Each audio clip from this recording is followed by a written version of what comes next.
नमस्कार दोस्तों, स्वागत है आपका सीपी स्मार्ट क्लासेस में। दोस्तों, खंड शिक्षा अधिकारी यानी कि बीईओ की परीक्षा कल है और ये परीक्षा ऐसे समय पे हो रही है जब पूरे प्रदेश में कोरोना का काफ़ी ज़्यादा संकट है। तो परीक्षा से पहले कुछ ज़रूरी बातें आपसे शेयर करनी थी, इसलिए मैंने ये वीडियो बनाया।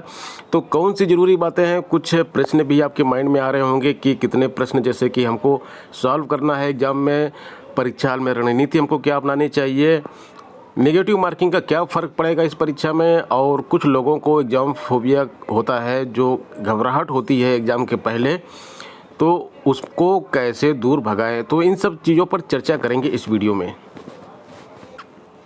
आज 15 अगस्त है, पूरा देश स्वाधीनता दिवस मना रहा है। आप सभी लोगों को स्वाधीनता दिवस की बहुत बहुत शुभकामनाएं। तो दोस्तों, जैसा कि एग्ज़ाम कल है तो बहुत सारे लोगों की आदत होती है कि लास्ट मोमेंट तक पढ़ते रहते हैं, रास्ते में जाते हैं, ट्रेवल करते हैं तब भी पढ़ते रहते हैं और एग्ज़ाम सेंटर पर भी पढ़ते रहते हैं। तो ये चीज़ें ठीक नहीं होती हैं और इसको बंद कर देना चाहिए। आज आप बिल्कुल ये भूल जाएं कि कल आपकी परीक्षा है। जो लोग दूसरे शहरों में जाएंगे परीक्षा देने, उनको ट्रैवल करना पड़ेगा। वो हो सकता है रास्ते में हो या फिर शाम को अपना ट्रैवल शुरू करेंगे। और जिनकी सिटी में सेंटर मिल गया है या आसपास मिल गया, जो कल सुबह निकलेंगे, उनको आज कुछ भी करने की ज़रूरत नहीं है। माइंड को फ्रेश करिए, पढ़ने की ज़रूरत बिल्कुल नहीं है। जो आपने पढ़ लिया उतना बहुत पढ़ लिया। बस आप ये मान लीजिए कि आपकी तैयारी हो गई है, क्योंकि किसी भी परीक्षा की कभी भी तैयारी पूरी कंप्लीट नहीं होती है। जब तक आप मन से नहीं मानेंगे कि आपकी तैयारी हो गई, तब तक आपकी तैयारी कंप्लीट नहीं होगी। दोस्तों, अब बात कर लेते हैं कि कितने प्रश्न हल करने हैं। तो आपको जितने भी प्रश्न आते हैं फर्स्ट अटेम्प्ट में, जो आप लोग क्वेश्चन करते हैं, जो भी आपको सही सही उत्तर आना है वो सब हल करना होता है आपको। और इसकी कोई लिमिट नहीं है। 120 प्रश्न है तो आपको 120 आते हैं तो 120 भी आप हल कर सकते हैं। लेकिन आपको जो बिल्कुल श्योर आते हैं, बिल्कुल एकदम 100% आपको लगता है बिल्कुल सही है, सबसे फर्स्ट राउंड में केवल उन्हीं को हल कीजिए। अगर उनकी संख्या 60 पहुंच रही है तब भी कोई घबराने की बात नहीं है, 70 पहुंच रही है तब भी कोई घबराने की बात नहीं है, 90 पहुंच रही तो बहुत ही अच्छा है। क्योंकि इसमें देखिए नेगेटिव मार्किंग है और 1/3 नेगेटिव मार्किंग, यानी 33% जिसको बोलते हैं, 33% नेगेटिव मार्किंग इसमें है। 33% का मतलब है कि 3 क्वेश्चन अगर आप गलत करेंगे तो आपका एक सही प्रश्न भी काट लिया जाएगा उसके साथ साथ। तो यहाँ पे बिल्कुल रिस्क लेने की ज़रूरत नहीं है। आपका जितना आता है सही उतना आप सही कर दीजिए। और वैसे जो एवरेज इसका जो है, जिसका जो एवरेज कट ऑफ जा सकता है, मतलब जहाँ तक आप सोच सकते हैं, अगर आप 75 प्लस करके आते हैं फर्स्ट अटेम्प्ट में, तो आपको 1% भी रिस्क लेने की ज़रूरत नहीं है। आप इतना किए हैं, इतना बहुत है। आप इस पे भी आपका चयन हो सकता है, उम्मीद आपकी बची रहेगी। लेकिन अगर आप 60-65 करते हैं तो फिर आपका जो है पेपर वो लगभग पूरी तरह से बेकार हो चुका है और इसमें 60-65 पे तो सिलेक्शन होगा ही नहीं। तब अगर 60 है आपका सही हो रहा है तो बाकी 60 प्रश्नों पर क्या करेंगे? 60 प्रश्न तो आप छोड़ ही देंगे बाकी। तो आप यहाँ पे रिस्क ले सकते हैं। तब आपको चाहिए कि इन 60 प्रश्नों को भी हल कर दें, क्योंकि 60 पे तो सिलेक्शन इम्पॉसिबल है बिल्कुल। और इन 60 प्रश्नों को अगर सॉल्व करेंगे तो कुछ हो सकता है कि कम से कम 10 नंबर आपको एक्स्ट्रा मिल जाए, 10 क्वेश्चन एक्स्ट्रा मिल जाए। कुछ लोगों को मिल जाते हैं, कुछ लोगों को नहीं भी मिलते हैं। तो इसके लिए भी कुछ कॉमन सेंस की ज़रूरत होती है। लोग कुछ तुक्का मारते हैं, कुछ गेस करते हैं। तो जो यूपीपीएससी के एग्ज़ाम होते हैं उसमें जो है, जो तुक्का मारने का तरीका होता है, देखिए एक तरीका होता है आप बिल्कुल तुक्का मारते जाइए किसी भी तरह से, एक ए बी बी या सी कुछ भी करते जाइए, तो वो सही नहीं होता है। थोड़ा सा तुक्का भी दिमाग लगा के, कुछ जो इसके मेथड्स हैं उन मेथड्स को फॉलो करके मारेंगे तो थोड़ा सा सही आएगा। तो इसमें तुक्का कैसे मारा जाए खंड शिक्षा अधिकारी की परीक्षा में, उसका एक वीडियो आपको डिस्क्रिप्शन बॉक्स में मिलेगा, उसका लिंक, उसको आप देख लीजिएगा। काफ़ी पॉपुलर वीडियो है, वो मैंने काफ़ी पहले बनाया था और यूपीपीएससी की परीक्षाओं के लिए उसको लोगों ने काफ़ी पसंद किया उस वीडियो को। अब परीक्षा हाल में क्या रणनीति अपनानी है इसके बारे में बात करते हैं। देखिए, परीक्षा हाल में जब आप बैठेंगे तो सबसे पहले आप ये सोच के बैठिए कि आज इस पेपर में मैं बहुत अच्छा करूँगा, अपने मन के अंदर ये चीज़ सोच लीजिए। Think positive. जब आप पॉजिटिव सोचेंगे तो आपके काम भी पॉजिटिव होते हैं। ये बिल्कुल नहीं सोचना कि पेपर कठिन आ गया, पहला क्वेश्चन पढ़िए, नहीं आता कोई बात नहीं, आगे बढ़िए, दूसरा नहीं आता कोई बात नहीं, तीसरा नहीं आता कोई बात नहीं।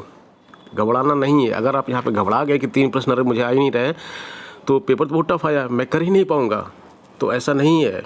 आपको चौथा भी नहीं आता तो आगे बढ़िए, जो आता है बस उसको करते जाइए। और जो नहीं आता है या जो आपकी वजह से लगता है कि जैसे कि कोई प्रश्न है उसमें ABCD 3 C और D 4 ऑप्शन दिए गए हैं, आपको लगता है B हो सकता है लेकिन आप श्योर नहीं है, तो उसको उसी समय बी के सामने एक डॉट रख दीजिए, क्योंकि बाद में आप इसको जब सेकंड अटेम्प्ट में करेंगे तो आपको देखेंगे कि ये बी जो है इसका सही, इसको कर सकते हैं, इसको लगा सकते हैं, इसको भर सकते हैं। तो ये रणनीति अपनानी है कि किसी भी, एक तो टाइम मैनेजमेंट, परीक्षा हाल में सबसे बड़ा चीज़ होती है टाइम मैनेजमेंट। तो अपने पेपर को आप कम से कम 2 हिस्सों में बांट लीजिए। 120 प्रश्न है तो 1 घंटे में कितने होने चाहिए, जो भी टाइम आपको अलॉट किया गया है उसका 50%, 60 क्वेश्चन के लिए 50% टाइम रखिए। अगर वहाँ पे जब 50% टाइम हो जाए तो अगर आप 50 क्वेश्चन कर रहे हैं या 65 कर रहे हैं तो आपको इससे अंदाज़ा लग जाएगा। अगर आप 50 कर रहे हैं तो आपको पता चल जाएगा कि मुझे और स्पीड बढ़ानी है, इसकी क्वेश्चंस और जल्दी जल्दी करने हैं। और आपको जो पूरा पेपर एग्जामिनेशन हॉल में करना होता है, मान लीजिए आपको 120 प्रश्न आ रहे हैं और 2 घंटे का टाइम आपको दिया गया है, तो आप इसको जो है 1 घंटा 45 मिनट में ही सॉल्व करने की कोशिश कीजिए। फर्स्ट टाइम 15 मिनट रखिए लास्ट के टाइम के लिए 15 मिनट ज़रूर रखिए, वो बहुत इंपॉर्टेंट होते हैं। आपको पूरा पेपर पलटना पड़ेगा और जो क्वेश्चन आपने छोड़ दिए हैं उनको एक बार फिर से देखना पड़ेगा। और आपकी जो आंसर की है उसको भी बहुत अच्छी तरह से आपको देखना है, क्योंकि शिक्षक भर्ती परीक्षाओं में मैंने देखा है आंसर बुक भरने में लोग बहुत सारी गलतियाँ कर देते हैं। फिर बाद में पूछते हैं सर मैंने डेट ऑफ बर्थ नहीं लिखा, सर मैंने रोल नंबर गलत भर दिया, तो मेरा कॉपी चेक होगी कि नहीं चेक होगी। तो ये चीज़ भी आपको सही करनी परीक्षा हाल में।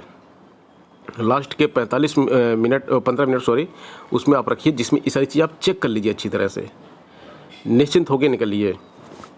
अब कुछ लोगों को एग्ज़ाम से घबराहट होती है, तो उनको कैसे दूर करना है। देखिए, आप भूल जाइए कि एग्ज़ाम है आपका। आप एज यूजुअल जैसे आप रहते हैं अपने घर के मेंबर से बात करिए, म्यूजिक सुनिए। टहल तो सकते नहीं, इस समय कोरोना का खतरा है, अदरवाइज़ पार्क में आप टहल भी सकते हैं। कुछ रिश्तेदारों से बात कर सकते हैं, कुछ दोस्तों से फ़ोन पे बात कर सकते हैं, और नहीं तो आप बैठ के घर में कोई मूवी या फिर कोई सीरियल भी देख सकते हैं। आराम से देखिए, एग्ज़ाम की टेंशन बिल्कुल मत लीजिए, भूल जाइए। आप अपने माइंड को डाइवर्ट करिए। आपका शरीर नहीं, मतलब एग्ज़ाम फोबिया शरीर में नहीं माइंड में होता। जब माइंड को आप डाइवर्ट कर देंगे, एक तरफ से दूसरी तरफ लेके चले जाएंगे, तो वहाँ पर ही आपकी जीत होगी। और एग्ज़ाम देने जा रहे हैं तो आपको मालूम है कंपटीशन कितना है। एक सीट पर 1711 कैंडिडेट हैं, तो आपको अपने माइंड में ये लेके चलना है कि 1711 कैंडिडेट में मैं ही वो कैंडिडेट हूँ जो सेलेक्ट होऊंगा इसमें, बाकी 1710 कैंडिडेट पीछे मैं छोड़ूंगा इसमें। तो ये चीज़ आपके अंदर होनी चाहिए। और एग्जामिनेशन सेंटर पे इसमें देखिए कोरोना का खतरा काफ़ी ज़्यादा है, तो उसके लिए भी मैं आपको कुछ बचाव के तरीके, हालांकि ये सब आप भी जानते होंगे, आपको बताने की ज़रूरत नहीं है, लेकिन अब यहाँ पे बात है तो मैं डिस्कस कर लेता हूँ। ये आपका एग्जामिनेशन सेंटर है, ये आपका कॉलेज का गेट है यहाँ पे। तो कोशिश कीजिए कि यहाँ पे आप 1 से 1.5 घंटे पहले पहुँचें। और अगर यहाँ पे भीड़ ज़्यादा लगी हुई है तो आप एक किनारे थोड़ा सा दूर, 300-400 मीटर दूर, अगर आप महिला हैं, आपके साथ कोई संरक्षक आए हुए हैं, या आप जेंट्स हैं, अकेले आए हैं, तब भी आप दूर खड़े रहें। इस भीड़ में जाने की ज़रूरत नहीं, यहाँ शामिल होने की ज़रूरत नहीं है। लोग अपना रोल नंबर देखने के लिए किस कमरे में पड़ा हुआ है यहाँ पे चले जाते हैं। तो देखिए, अगर आप पहले आएंगे तो आप पहले जाके देख लेंगे, तो उसमें भीड़ उतनी कम होगी, वहाँ ज़्यादा भीड़ नहीं होगी। इसको देखने के बाद आप तुरंत पीछे हट जाइए अपना और दूर खड़े रहिए, और तब तक दूर खड़े रहिए जब तक कि गेट खुल ना जाए। गेट खुल जाएगा, लोग जाने लगेंगे, तो आप लाइन लगा के उस भीड़ का हिस्सा मत बन जाइए। शांति से किनारे खड़े रहिए। जब देखिए भीड़ कम हो गई है, कम लोग जा रहे हैं, सोशल डिस्टेंसिंग मेंटेन की जा सकती, तब आप अंदर की जाइए, क्योंकि अंदर जाएंगे तब भी बहुत टाइम आपके पास रहेगा। वैसे भी 15 मिनट एक्स्ट्रा लेट अलाउ किया गया इस परीक्षा में, तो कोई दिक्कत नहीं है इस तरह से। और इसी तरह से जब आप एग्जामिनेशन हॉल से बाहर निकलते हैं, ये आपका कक्ष है, आप यहाँ पे बैठे हुए हैं, तो आपकी कॉपी जमा हो गई, बच्चे क्या करते हैं, एक साथ बाहर निकलते हैं। आपको एक साथ बाहर नहीं निकलना है। आप बैठे रहिए अपनी सीट पे, आप 5 मिनट बैठिए, ये सारे बच्चे जो है यहाँ से निकल जाएंगे। जब सारे बच्चे निकल जाएंगे पीछे से आप भी निकल जाइए लास्ट में। 10-15 मिनट आगे और 10-15 मिनट पीछे से कुछ नहीं होता है, लेकिन आपकी सोशल डिस्टेंसिंग मेंटेन रहेगी और आप कोरोना के जो प्रिकॉशंस हैं वो करेंगे। यहाँ से जब बाहर निकलिए तो जब भी आप बाहर निकलिए तो तुरंत साबुन से सबसे पहले हाथ धोइए, क्योंकि कोरोना का एंट्री पॉइंट केवल 3 ही है, आँख, नाक, मुँह।